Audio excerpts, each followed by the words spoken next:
All right, we're back in the Classic Motorsports workshop. Today we're going to talk about lighting. So something you will never hear somebody say is, oh, my shop is so bright, I need to dull it down a little bit, it's just too bright.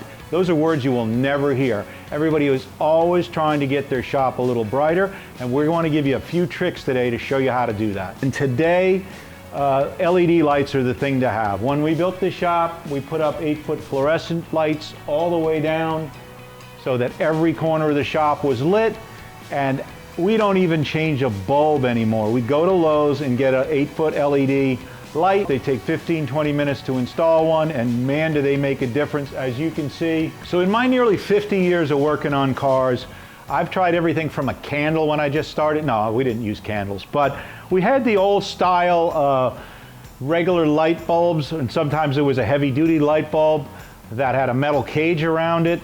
Didn't really light well, and the minute it fell off your car, it broke, shattered, and made a mess. So that kind of got replaced with this kind of a light. This is a fluorescent tube light that came into prominence maybe in the 80s.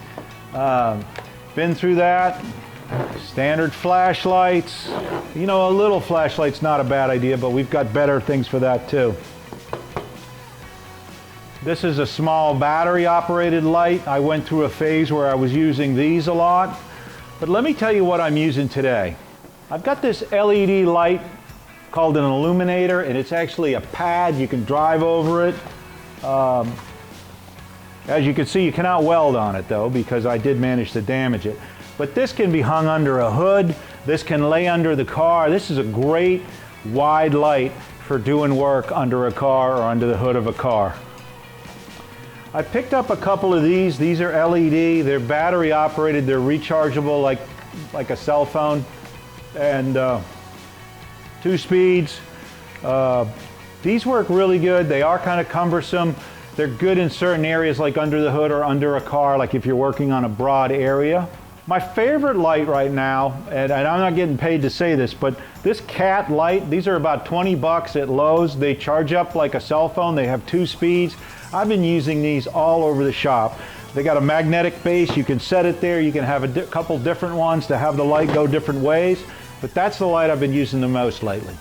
When you're looking for lighting options, you need to think about what you're doing. If you're working in a very small space, you might need something like this. If you need wider light, one of these other options might work better for you. You probably should have a few different kinds of lights depending on what you're doing.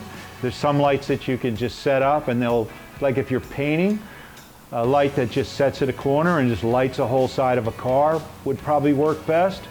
The headlight works best if you're under a dash, or one of these lights work really well because you can lay it under a dash, or you can stick it to the side of a metal piece of the car. So there's probably not one option for all people, for all situations, but in today's world, if you spend $100 on lighting, or maybe a couple $100, you'd have everything you need. I think the big key right now is LED and rechargeable. The days of putting batteries in something constantly are done. Another thing to consider with lighting is where you are working and how the light is around you. So if you're working at a bench and your lights are behind you, you will block all the light and you will be in the dark if you're working on small things on the bench. One way to solve that is under cabinet lighting, which I really like. They really put a lot of nice light right on the bench and give me good light when I'm working on small things. With the LED options at any big box home store, there's all kinds of stuff you can do. A lot of it's battery powered. You can wire them into your cabinets, but there's all kinds of little LED options that really make lighting a shop a lot easier than it used to be. So if I could only have one light, other than my shop lights of course, I'd probably pick the headlamp. It's really got a nice bright light. It's even got 2 settings. It recharges quickly, and it really is comfortable to wear. That's probably the one light that I'd have for just about any situation. Great little light to have in the glove box of your car, especially if you're driving an old car and you need to work on something.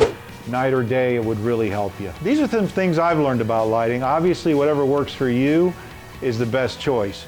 But if you've set up your lighting 20, 30 years ago, you need to rethink it. You need to look it over again. There's been a lot of technology changes that have made lighting so much better. If you want to learn more about this kind of stuff, go to our website. We got a lot of this type of story, classicmotorsports.com, and please subscribe to our channel so you get notified next time we bring out a video. Support brands that support Classic Motorsports. Get your chemical solutions from CRC Industries. Visit crcindustries.com to learn more.